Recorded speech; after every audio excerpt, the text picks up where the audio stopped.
Guys, welcome to Priyamani's channel. இன்றைக்கி வந்து எதுக்கு இந்த வீடியோ எடுக்கிறேன் அப்படின்னு பார்த்தீங்கன்னா, இந்த காளான் தாங்க. பார்த்தீங்களா, ஒரே ஒரு காளான். இது யார் கொடுத்தாங்க அப்படின்னா, ஆடு மேய்க்கிற தாத்தா வந்துட்டு கொடுத்துட்டு போனாங்க. அங்கே மேலே ஏறிட்டாங்க, தெரியுதாங்களான்னு பாருங்கள். அங்கே இருக்கார் இந்த தாத்தா, ஆடு மேய்ச்சிட்டு போகிறாங்க. ஆடு மேய்க்கிற தாத்தா வந்து இந்த சைடு ஆடு மேய்ச்சிட்டு இருந்தாங்க. நான் துணி துவைச்சிட்டு இருந்தேங்களா, இப்போ தான் துணியெல்லாம் துவைச்சி முடிச்சுட்டு உள்ளே எடுத்துகிட்டு வந்து அலசிட்டு இருந்தேன். கேட் ஓப்பனில் இருந்தனால வந்துட்டு இந்த சாமி அப்படின்னு சொல்லி கையில் கொடுத்தாங்க. என்னென்னு பார்த்தா வந்து ஒரே ஒரு காளான்.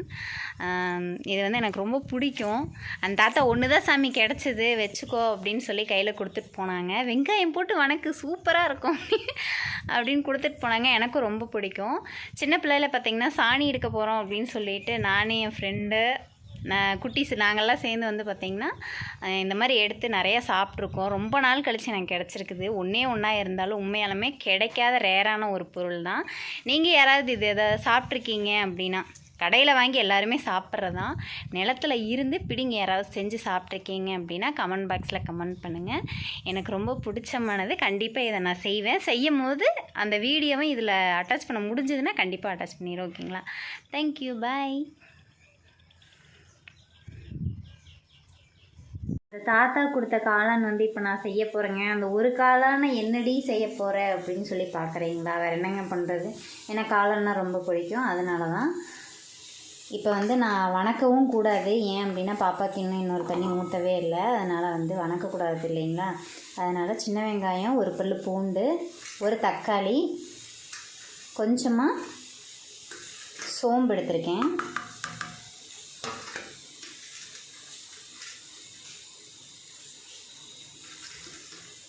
கொஞ்சமாக சோம்பு,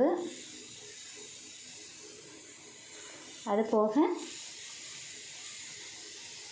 மஞ்சத்தூள், அப்புறமா மிளகாய்த்தூள்,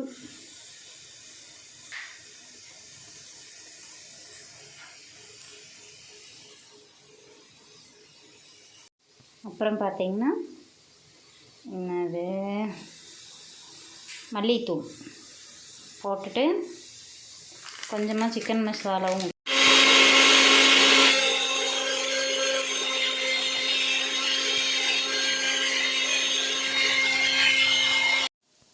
நல்லா அரைச்சாச்சுங்க. இந்தளவுக்கு நல்லா ஃபைன் பேஸ்ட்டாக அரைச்சிட்டு இப்போ என்ன பண்ண போகிறேன்னு பார்க்கலாம். லைட்டாக தண்ணி விட்டுட்டு அவ்வளோதாங்க. இதுக்கு மேலே தண்ணி விட்டோம்னு வைங்களேன், கொஞ்சமாக கொதிக்கணும் இல்லையா, அந்த பச்சை வாசம் போகிற வரைக்கும்.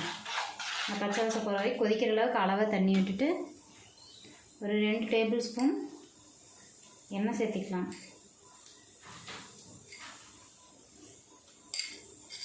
இப்போ அடுப்பில் வச்சிடலாம்.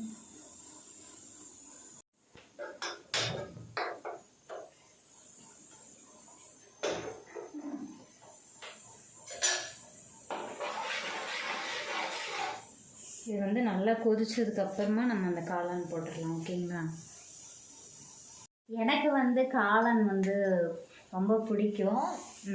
இன்றைக்கி வந்து அவன் அந்த தாத்தா கொடுத்தனால எனக்கு ஒரே ஒரு பீஸ் தான் கிடச்சிது. ஆனால் எங்கள் நாத்தனாருக்கு ஃபோன் பண்ணி நான் சொன்னேன், இந்த மாதிரி தட்டைக்காளான் எனக்கு வேணும், குண்டு குண்டு காளான் இருக்கலாம், அது வாங்காதீங்க, தட்டைக்காளான் நாளைக்கு வாங்கி கொடுத்து விடுங்க அப்படின்னு சொல்லியிருக்கேன். நாளைக்கு கொடுத்து விட்றேன் அப்படின்னு இருக்காங்க. இருந்தாலும் இது நம்ம எப்படி சொல்கிறது, இயற்கையாக வந்தது அப்படிங்கிறதுனால உடனே செஞ்சு சாப்பிட்றணும் அப்படின்னு அந்த தாத்தா சொல்லிட்டு போனாங்க. அத்தையும் அதான் சொன்னாங்க, நாளைக்கு வரைக்கும் ஃப்ரிட்ஜில் வைக்காத, அதை என்ன பண்ண முடியுமோ பண்ணிடு அப்படின்னாங்க. பாப்பாவுக்கு இன்னும் 3வது தண்ணி ஊற்றலை, நாளைக்கு தான் ஊற்றணும். பாப்பாவுக்கு அம்மா போட்டுருச்சு இல்லைங்களா, அதனால் வணக்கக்கூடாது.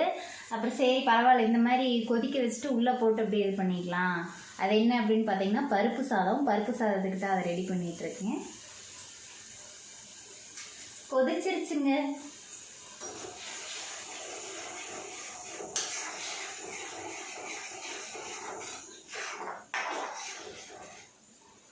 இதில் என்ன ஒரு ஹைலைட்னா, எனக்கு பல்லும் பிடுங்கியிருக்கு. இதுக்கு மேலே வாய் ஓப்பன் பண்ணவும் முடியாது. பட் இருந்தாலும் நம்ம வந்து அதை விடக்கூடாது. லைவ் வரையில் இருந்து எல்லாருமே கேட்குறீங்க, ஏக்கா நீங்கள் எப்போ பார்த்தாலும் சாப்பிட்டுக்கிட்டே இருக்கீங்க அப்படின்னு கேட்குறீங்க. தைக்கப்பவும் சரி, ஸ்கூல் டைம்லேயும் சரி, இப்போவும் சரி, பைக்கில் போனாலும் வண்டி காரில் எதில் போனாலும் பஸ்ஸில் ட்ராவல் பண்ணாலும் சரி, என்னை வந்து ஏதாவது ஒரு ஸ்நாக்ஸ் சாப்பிட்டுட்டே தான் இருப்பேன். ஏன் அப்படின்னு எனக்கு தெரியாது.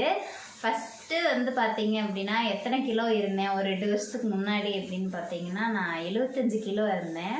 நல்லா கிண்ணெல்லாம் ஃபுல்லாக ஊதி குண்டா புஸ் புஸ்ன்னு இருந்தேன்.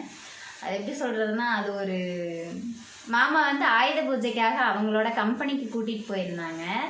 கூட்டிகிட்டு போயிருந்தப்ப, தம்பி உன்னை விட உங்கள் வீட்டம்மாவுக்கு வயசு அதிகமா அப்படின்னு கேட்டுட்டாங்க. அது என்னால் சத்தியமாக தாங்கவே முடியல. 2 நாள் ரூம் போட்டு அழுகிற மாதிரி அழுவேன். அவர் விடு, அவங்க தெரியாமல் பேசியிருப்பாங்க, விடுடி விடுடி அப்படின்னாரு. பட் ஆனால் அதை நம்மளால் ஏற்றுக்க முடியுமா? ஏற்றுக்க முடியாது. அதனாலே பார்த்தீங்கன்னா ஃபுல் டயட் கண்ட்ரோல்லையே தான் இருந்தேன். வெளியெல்லாம் எங்கேயும் போகலை. டெய்லி காலையில் நைட்டு சுடு தண்ணியில் லெமன் புழிஞ்சு குடிச்சிட்டே இருந்தேன். அதுக்கப்புறம் பார்த்தீங்க அப்படின்னா சாப்பாடு மேக்ஸிமம் சாப்பாடு சாப்பிடவே இல்லை. சப்பாத்தி, அதுக்கப்புறமா ராகி கூழ், சப்பாத்தி, ராகி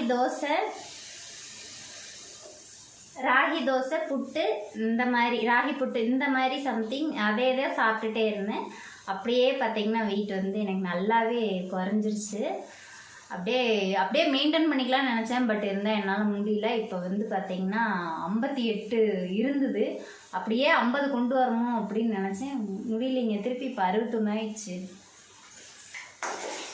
இப்போ இது உள்ளே போட்டுடலாம்.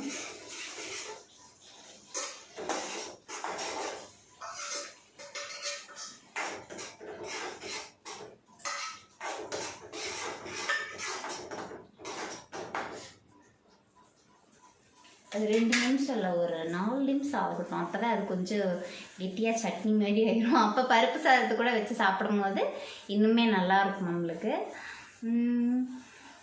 வேறு அவ்வளோதாங்க, என்ன சொல்கிறதுன்னு தெரில. சாப்பிட்டு பார்த்துட்டு அதுக்கப்புறம் சொல்கிறேன், ஓகேங்களா?